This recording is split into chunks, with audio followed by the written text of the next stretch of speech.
Oke.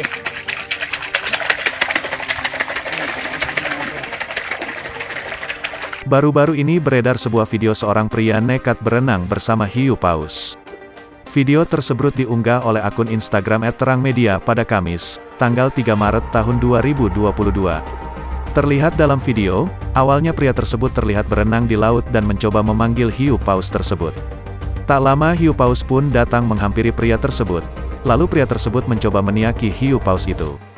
Tanpa rasa takut, pria tersebut dengan santai berenang bersama hiu paus tersebut. Sontak video tersebut mendapat beragam komentar dari warganet.